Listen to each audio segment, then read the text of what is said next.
Today was supposed to be a break episode, but with this whole disaster that's going on, there's been a whole negative amount of high-speed shipping, so that is not good for me.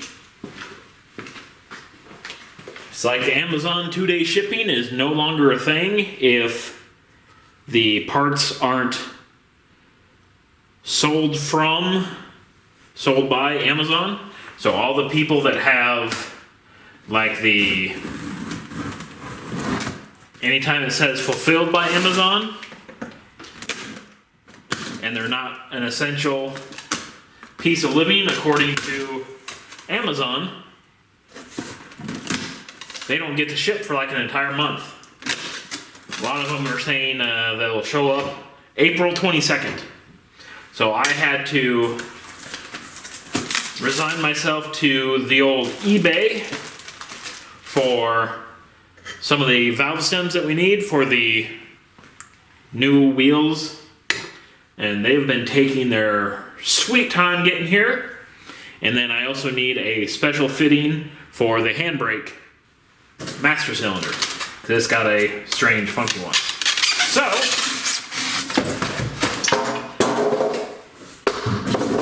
guess that means we get to start in on the air compressor.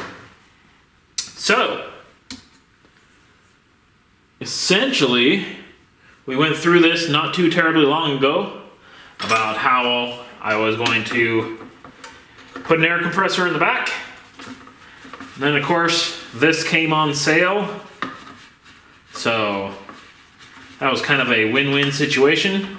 Because I saved like 20% off. So this thing was barely just a little bit above 30 bucks.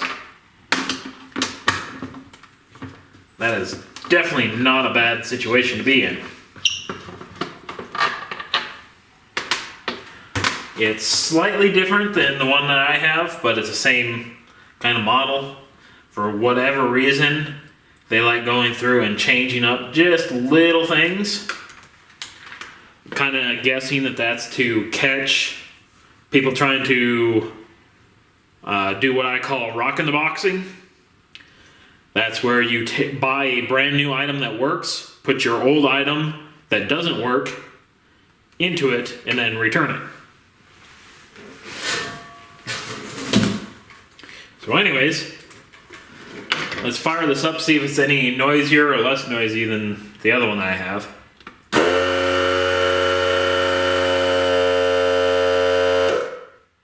Actually sounds like it's quieter.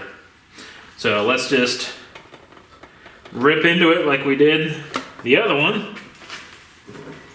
Unplug power first. And we'll start disassembling this thing and get it ready for installation in the Crossfire. Alright, so I've successfully removed the compressor from the tank. So we essentially have this guy here. That will work. Now what we will end up doing, I gotta unplug this thing. So I don't like those wires sticking out.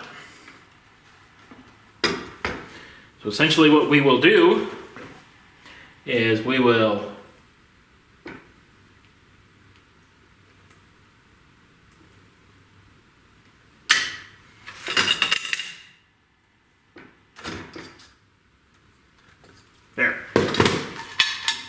attach this guy back in the tank.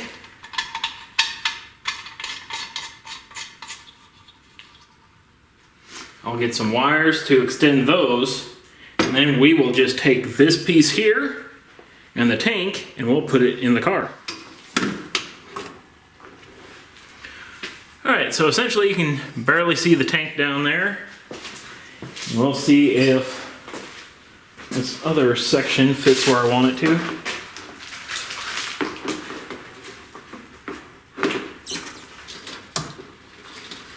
Guess that means I'm going to have to repackage this thing because it's way too big.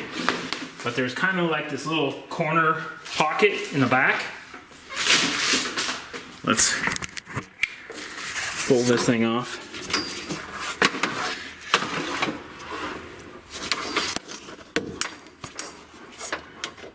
Kind of want to get it nestled down there.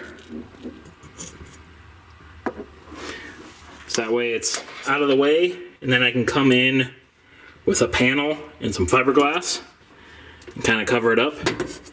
And of course there's a little air pocket back there. Tank fits nicely right in here. So we'll be pretty well set here. I guess I'll just work on repackaging that thing. Alright, so this week has been a disaster. Let's start off with how I killed off most of the week here. We've got the office computer. This way I can VPN into the server and have my computer operating just like I'm at work. That way I don't have to go anywhere. But I got the air compressor kind of huddled away here in a 6-inch piece of PVC that I riveted everything in together. So all that'll have to do is shove that in there. We've got this 1/4-inch polyethylene line, supposedly good for 140 PSI. So that'll be enough for what we're doing here. And yeah, so we'll be able to stuff this into the car and get everything wired up. I've also gotten the tank resprayed the same color and have a spot for that to go in the back of the vehicle as well. So let's move straight on over there and see what we're dealing with. Alright, so in this back corner, right behind where the taillight is, we should be able to fit this whole canister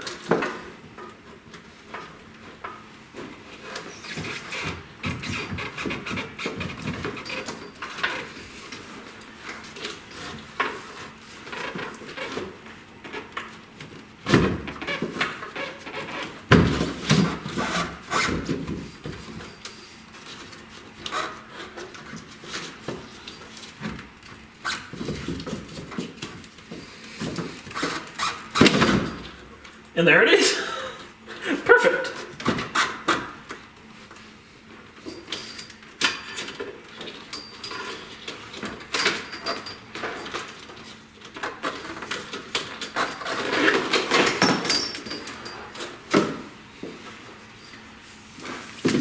All right, so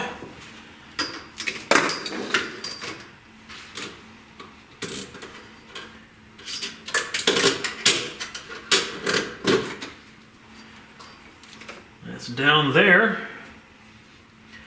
And then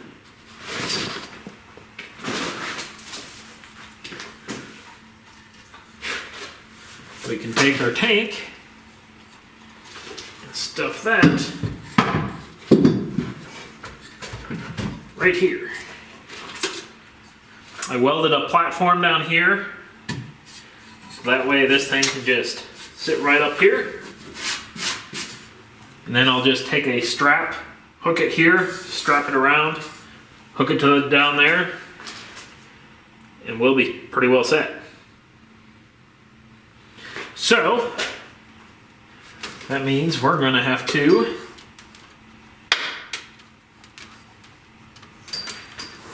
take this and hook it right up into our pressure valve here.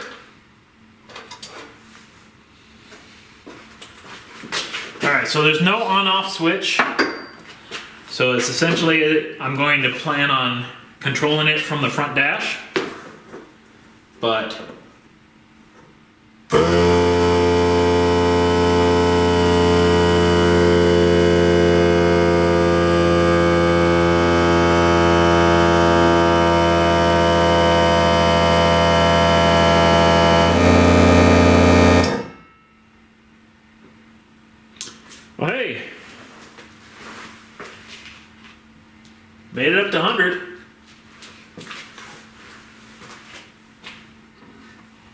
All right. Well, I think I'm going to consider this part relatively done. I'm going to pack some insulation around the canister with the compressor in it. And yeah. In all actuality, with the noise that the engine's going to make in this thing, with the short dump exhaust, I don't think this is going to be that annoying. And you really would only need to have this running probably right before you make a run, because this air that's held in there should be able to hold for quite a few runs there, especially since we're only going to be doing maybe 30 psi out of the regulator. That should get us ballparked pretty good. But I think that's a good accomplishment for the day. Alright, so that's definitely enough for today. We got that accomplished. It's been a long week getting the whole computer set up in the corner, doing another video that I didn't get to finish because I was waiting for something that FedEx decided I didn't need to get. So, yay for them. But next time, we're going to make sure the wheels and tires fit, because they're looking pretty darn sweet. So, that'll be it for the next time, and hopefully it won't be as long of a wait as this one was. So, thanks again for stopping around and checking out the project, and hopefully we'll get this thing back on track here shortly with all this quarantine stuff going on.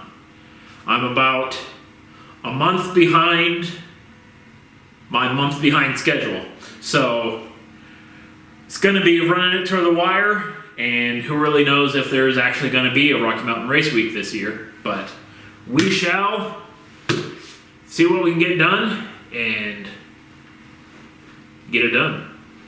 So, I guess we'll have to see you guys next time. Adios and later, and all that stuff.